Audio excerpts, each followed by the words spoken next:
Some customers are the weapon fashioned against businesses. If you are owing me money and you are still buying from my competitors, it is not business. It is the highest form of disrespect you can give to any businessman. You helped someone when they needed help. You extended trust in the form of credit. Instead of rewarding you with loyalty, they decided to reward you with avoidance. There's this particular guy that was owing me some huge amount of money. He came, bought some items from my sales shop, and we printed some items for him. When he went back, he promised he was going to pay back. 1 month later, I saw him patronizing my competitor down the road. I was very surprised. And I approached him and said, "My guy, did I do anything wrong to you?" He said, "No." Is it not better that you are patronizing me so that at least, even if you're not able to pay the old debt, can be getting some profit from the fresh patronage that I'll be getting from you? And then he became silent. He said he was sorry that he didn't know what got into him. There are customers like this. You find them every day around your businesses. They go around owing people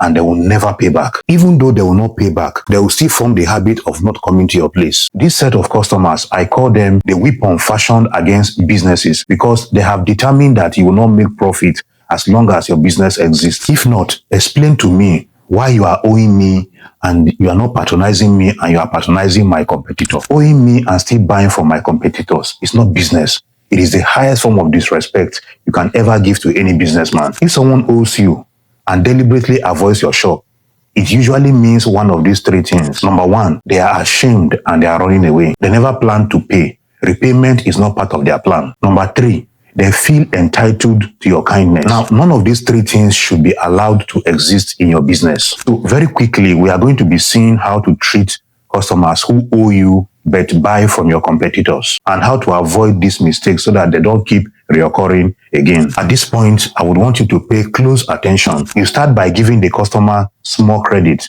before giving them big credit. Let's take, for example, you gave customer A on credit, let's say 3,000 or 4,000, and then the customer calls you after the end of the day and transfers the money back to you, or the customer comes back the next day to pay back the money. It shows that the person has credit character. You give customer B a credit of, let's say, 4,000, 5,000, and then customer B start missing your call and start refusing to reply to your text messages. He dodges you and refuses to patronize you. He has failed the credit test. Credit itself is not about what someone needs. It is about how they behave when they owe you. The second action you can take is no new patronage if the old debt is unpaid. Now, I like to state that this is where most business people are weak. Anyone who owes you cannot be your active customer. If they come around, don't fight them, don't beg, and don't insult them. Just tell them calmly, let's balance what is outstanding first before we go into a fresh transaction. Why this matters is that when you allow fresh businesses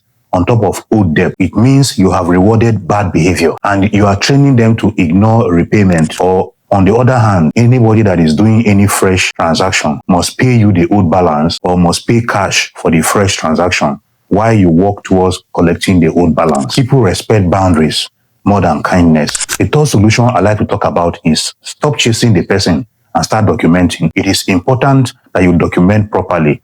Ensure that there is a receipt for that transaction. You have evidence that the person is owing you, especially if you are invited to a law enforcement agency or you are to appear in court. And you stop chasing the person, because the more you chase the person, the more they feel important. Write it down and record dates of calls you have made to such persons. You record the amounts and then you keep proof of payment and the balance that is remaining. Silence is stronger than reminders. Credit is not help. It is a business arrangement. The fifth one is you must accept this painful truth. Some people will collect from you. They will avoid you and they will never pay back, and they will still smile in your face. Once you identify this kind of people, avoid them and remove them from your business life permanently. Let me make this clear. A customer who owes you and patronizes another customer has already fired you as his priority. You are no longer his priority. You are not number one on his list of repayments. By giving such people on credit, you did not fail. You learned how to do it better